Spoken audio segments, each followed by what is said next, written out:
Halo pemirsa GPR TV dari Sabang sampai Merauke, dari Miangas hingga Pulau Rote. Bertemu kembali dengan saya Bilqis Sabila dalam program Kominfo Newsroom.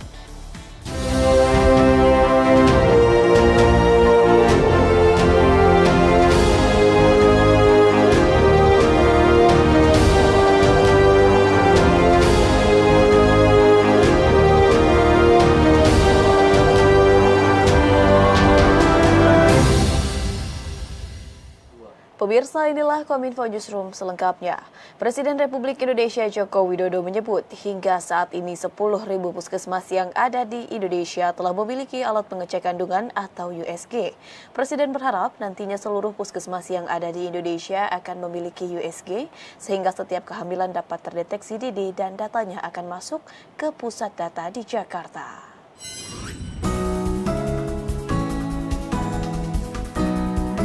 Presiden Joko Widodo pada Selasa 23 Januari 2024 melakukan tinjauan ke Puskesmas Toroh 1, Grobogan, Jawa Tengah dalam rangka memastikan puskesmas telah memiliki USG atau alat untuk mengecek kandungan. Presiden menyebutkan hingga saat ini 10.000 puskesmas yang ada di tanah air telah memiliki USG.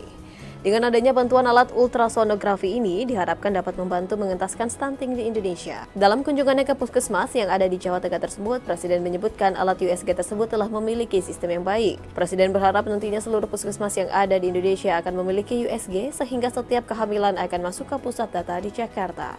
Tak hanya bantuan alat USG, pemerintah juga memberikan alat timbang bayi ke sejumlah posyandu di seluruh Indonesia yang merupakan langkah awal untuk penanganan stunting. Sistemnya bagus, alatnya ada, dan ini sudah diberikan kepada 10.000 puskesmas yang ada di seluruh tanah air. Jadi 10.000 puskesmas di seluruh tanah air sudah memiliki USG. Dan kita harapkan nanti semuanya memiliki USG semuanya, sehingga kehamilan ibu, bayi bisa dideteksi lebih dini. Dan semuanya data masuk ke pusat data di Jakarta. Ini penting sekali dalam rangka pengatasan stunting.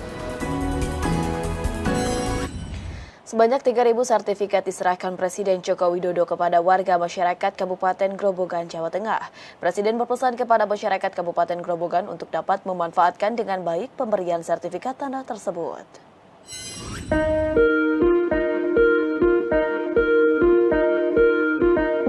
Usai menyerahkan sebanyak 3.000 sertifikat di Kabupaten Wonosobo, Presiden Republik Indonesia Joko Widodo didampingi Menteri Agraria dan Tata Ruang Kepala Badan Pertahanan Nasional Hadi Cahyanto menyerahkan 3.000 sertifikat tanah ke Kabupaten Grobogan, Provinsi Jawa Tengah. Sertifikat yang diserahkan tersebut merupakan hasil dari program pendaftaran tanah sistematis lengkap yang dikerjakan oleh Kantor Pertanahan Kabupaten Grobogan di tahun 2023. Presiden Republik Indonesia Joko Widodo dalam sambutannya mengatakan, program pembagian sertifikat tanah yang hingga tahun 2023 telah mencapai 110 juta sertifikat untuk masyarakat merupakan solusi dalam menyelesaikan sengketa lahan. Menurut Presiden, isu sengketa lahan pada awal masa pemerintahannya karena terbatasnya sertifikat yang diterbitkan oleh Badan Pertanahan Nasional yang kala itu hanya bisa memproduksi 500.000 sertifikat setiap tahun. Padahal seluruh tanah di Indonesia seharusnya diterbitkan total 126 juta sertifikat. Sementara pada 2015 baru sekitar 46 juta warga yang memegang sertifikat sehingga pemerintah masih memiliki pekerjaan rumah untuk menerbitkan 80 juta sertifikat sisanya. Oleh karena itu Presiden segera memerintahkan BPN untuk meningkatkan penerbitan sertifikat tanah bagi masyarakat yang saat ini telah mencapai lebih dari 10 juta sertifikat per tahun. Kepada masyarakat, Presiden Joko Widodo juga menjelaskan pentingnya sertifikat sebagai tanda bukti hukum atas tanah yang dimiliki. Di dalam sertifikat tersebut sudah tertulis jelas nama pemegang hak tanah, luas tanah, dan alamat tanah berlokasi. Hitungan saya kemarin kalau nggak ada COVID kan 2 tahun, kalau nggak ada COVID itu selesai 126 juta. Tapi enten COVID nggih, mundur dikit ke tahun depan pun rampung. Pemerintah baru nanti yang menyelesaikan, tahun depan selesai.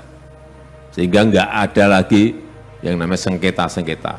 Kalau udah pegang ini, di sini ada nama pemegang hak, luas tanah, alamat di sini, semuanya komplit. Kalau ada orang datang, ini tanah saya, bukan tanah saya, sertifikatnya ada ini. Selain itu, pemirsa, Presiden Joko Widodo mengajak para santri dan pelajar untuk memberikan kontribusi nyata bagi kemajuan bangsa dan negara Indonesia. Hal tersebut disampaikan Presiden saat menghadiri apel santri dan pelajar emas 2045 di Wonosobo, Jawa Tengah.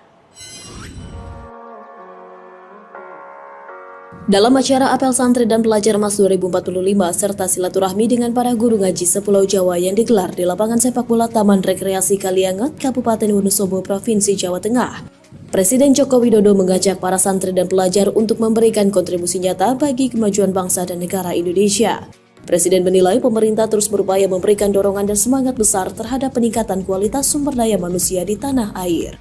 Oleh sebab itu, Presiden mengingatkan para santri dan pelajar untuk bisa menguasai berbagai bidang ilmu dalam rangka memenangkan kompetisi antar individu maupun antar negara. Santri dan para pelajar punya kesempatan yang sangat besar untuk berkontribusi bagi kemajuan negara kita di berbagai bidang, di berbagai daerah yang berbeda-beda. Oleh sebab itu saya ingatkan para santri, para pelajar, kuasai yang namanya iptek, kuasai yang namanya inovasi, sehingga kita semua nanti akan bisa memenangkan kompetisi. Kompetisi antar negara, kompetisi antar individu. Tanpa itu, sulit rasanya kita bisa melompat menjadi negara maju. Selain itu, Presiden berpesan bagi para santri yang telah memenuhi syarat mengikuti pemilihan umum untuk turut berpartisipasi memberikan suara dalam Pesta Demokrasi tahun 2024. Presiden meminta para santri agar menggunakan hak pilihnya dengan baik sebagai bagian dari kemajuan bangsa.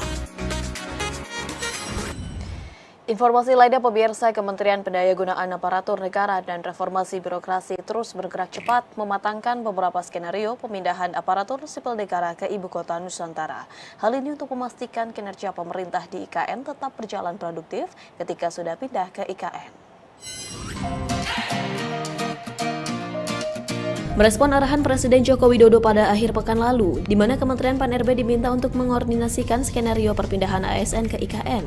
Menteri Pendayagunaan Aparatur Negara dan Reformasi Birokrasi Abdullah Azwar Anas menyatakan telah memetakan jumlah ASN yang akan pindah bekerja di IKN. Menurut Anas, dinamika terkait pemindahan ASN ini terus berkembang, menyesuaikan dengan kemampuan pembangunan di IKN serta jumlah hunian yang akan siap untuk dihuni nantinya. Kementerian Pan-RB secara paralel menyiapkan skenario pemindahan ASN bersama dengan OIKN, Kementerian Pekerjaan Umum dan Perumahan Rakyat, Kementerian Perencanaan Pembangunan Nasional, Kementerian Sekretariat Negara, Kemendagri, dan Kementerian Keuangan. Selain itu, koordinasi juga dilakukan dengan unsur pertahanan dan keamanan yang melibatkan Kementerian Pertahanan, TNI, dan juga Polri. Selain terkait dengan SDM aparatur, Kementerian Pan-RB juga bertugas untuk menyiapkan tata kelola pemerintah yang akan dijalankan di IKN.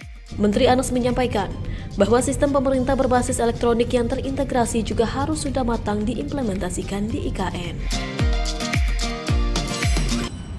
Pemirsa, usai jeda kami akan kembali dengan informasi lainnya. Tetaplah bersama kami dalam Kominfo Newsroom.